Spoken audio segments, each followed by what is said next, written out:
Wananchi wote walioko mikoa hii mitatu, hii ni fursa ambayo Mheshimiwa Rais Daktari Samia Suluhu Hassan, Rais wetu wa Jamhuri ya Muungano wa Tanzania, ametuletea katika maonyesho ya 88 kuisimamia kwenye kanda zote. Badala ya watu wote pia wanakwenda kujionea kitaifa, lakini kanda zote za nchi yetu kuna maonyesho ya 88.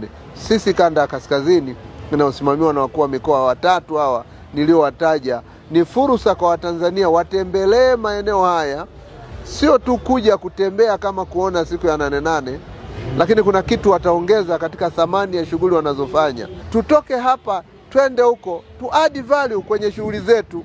Leo ufugaji umsaidie mfugaji mwenyewe, kuwe na mifugo bora michache inayosimamiwa, ambayo inakwenda kutengeneza chachu ya maendeleo na maisha kwa uchumi wa mtu mmoja mmoja na uchumi wa taifa letu.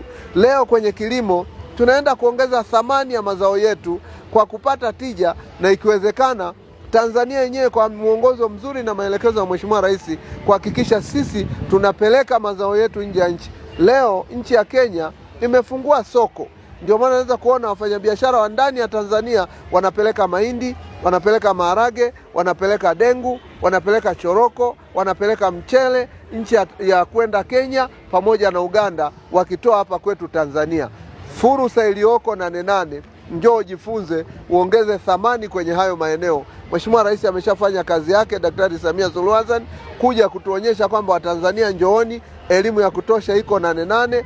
Kwa hiyo wananchi wote mahali mlipo, unaofanya kazi ya kilimo, unayefanya kazi ya ufugaji, unayefanya kazi ya shughuli nyingine yoyote, njoo hapa upate elimu, utoke na hiyo elimu, uende mwenyewe, utaona matunda na matokeo mazuri kwenye eneo ambalo wewe unataka kuzalisha zaidi hapo.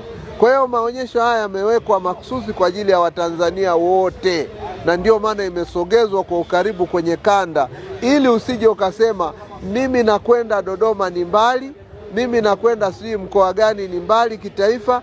Sasa kanda hizi zote zimepewa fursa ya kuweza kuonyesha bidhaa tulizonazo, utafiti unaofanyika, shughuli zinazofanyika kwenye kanda zetu hizi. Tumieni fursa kuja kwenye haya maeneo. Mmepewa fursa ya kuja kujifunza, na bidhaa zingine zinauzwa kabisa, sio tu kuja kupata ujuzi. Leo ukitaka majiko yanayotumia umeme yanapatikana, na unaweza ukanunua ukaondoka nayo. Leo ukitaka mbegu kwa ajili ya pengine mboga, mbegu zipo, unapata mbegu, unakwenda kulima. Na kilimo chenyewe cha mboga akihitaji kuwa na hekari moja, akihitaji kuwa na nusu heka, akihitaji kuwa na robo heka, mfuko wa sandarusi wa kilo 50 tu, unaweza kuweka udongo pale, ukaweka mbolea, alafu ukalima chainizi, ukalima spinach, ukalima nyanya, ukalima mchicha kwenye eneo dogo, ambalo ukiwa na familia ya watu 3 5 unaweza kutumia hiyo fursa, hicho kieneo kidogo ulichopanda mbegu mboga zile, familia yako ikala hizo mboga, ukatengeneza lishe, pamoja na kwamba unakula